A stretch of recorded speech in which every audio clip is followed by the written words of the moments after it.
반갑습니다. 내 가족의 사건처럼 하나하나 최선을 다하는 법무법인 이현입니다.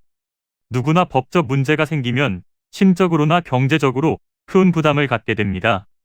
혼자서 해결해 보려 하겠지만 만족스러운 결과를 이끌어내기가 쉽지 않죠.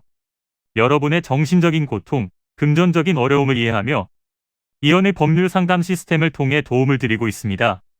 의뢰인의 문제는 하나의 사건이 아니라 한 사람의 삶이라는 마음으로 면밀하게 분석하여 해결의 실마리를 찾아드리겠습니다. 자, 그럼 오늘의 주제인 가족 간 돈거래에 대하여 함께 알아볼까요? 부부간, 부모와 자식 간에는 일정 금액 이하의 자금 거래에 대해서는 증여세를 부과하지 않습니다. 그런데 문제는 아무런 대비 없이 가족 간의 일정 금액 이상의 돈 거래를 한 경우인데, 이런 경우에는 미리 소명 자료를 준비하지 않았다면 증여세를 납부해야 합니다. 그러므로 가족 간 돈 거래가 대여로 인정받기 위해서는 차용증 작성은 필수입니다. 차용증은 작성한 시기를 구체적으로 기재해야 하며 돈을 빌린 날에 바로 작성하는 것이 좋고, 법원에 확정일자나 내용 증명으로 송달하는 방법도 있습니다. 그리고 빌린 돈의 이자를 언제 어떤 방법으로 지급할 것인지 상환 방법을 반드시 포함해야 합니다. 가족 간 적정 이자율은 4.6%이며 그 이하로 빌려주게 되면 증여로 간주하니 유의하시기를 바랍니다. 부모님이 자녀에게 빌려주고 받은 이자는 비영업 대금의 이익으로 정의되며 세율은 25%입니다. 따라서 돈을 빌려준 부모님이 비영업 대금의 이익에 대한 이자 소득세를 내야 가족 간 대출로 인정받을 수 있습니다. 그러나 차용증을 쓰더라도 금전 대여로 인정받을 수 없는 케이스도 있는데요. 무소득자나 미성년자가 가족에게 돈을 빌린 경우, 계약서의 내용대로 이행하지 않았을 경우, 상환 시점을 기재하지 않은 경우에는 인정받지 못할 수 있습니다. 따라서 자녀가 소득은 있지만 대출받기 어려운 상황이라 가족 간 돈 거래가 필요하다면 꼭 금전소비대차 계약서를 작성하고 이를 이행하여 혹시 모를 세무조사에 대비해두는 것이 좋습니다.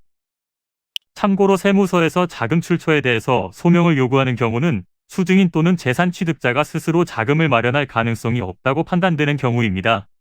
그리고 이러한 관리는 국세청의 전산 시스템을 활용하기 때문에 더욱 정교해지고 있습니다. 이는 간단히 분석될 문제가 아닌 경우들이 대부분이므로 꼭 법률적인 상담을 받아보는 것이 현명하다고 볼 수 있습니다. 그리고 가능한 한 긴 싸움이 되지 않도록 최대한 빠르게 조치를 취하는 것이 좋습니다.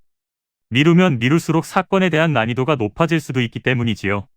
가벼운 경도 방치를 하면 상당히 무거운 병이 되듯이 이 또한 역시 사전에 바로잡으셔야만 간단한 조치로도 해결할 수 있는 가능성이 높아지는 것입니다. 여러분이 골머리를 앓고 계신 그 사안, 저희 법무법인 이현에게 알려주세요. 이현의 법률 상담 시스템을 통해 든든한 지원군이 되어드리겠습니다.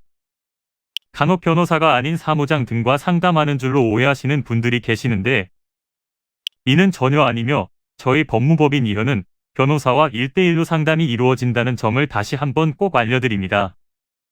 저희는 하나의 분야가 아닌 민사, 형사, 가사뿐만 아니라 비송사건 등 모든 것을 추구하고 있는 종합 로펌입니다.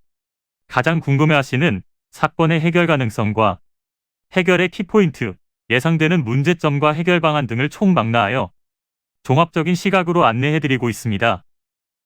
보다 정확한 상담을 위해 전국, 전 지역 상담 접수를 먼저 실시하오니 해당 화면에 보이는 번호로 먼저 연락을 주시면 친절한 안내를 도와드리도록 하겠습니다. 인터넷으로 법무법인 이현을 검색 후 홈페이지를 살펴보시고 와도 좋습니다. 언제나 의뢰인이 처한 상황을 이해하며 그 입장에서 생각하겠습니다. 저희는 법무법인 이현이었습니다. 감사합니다.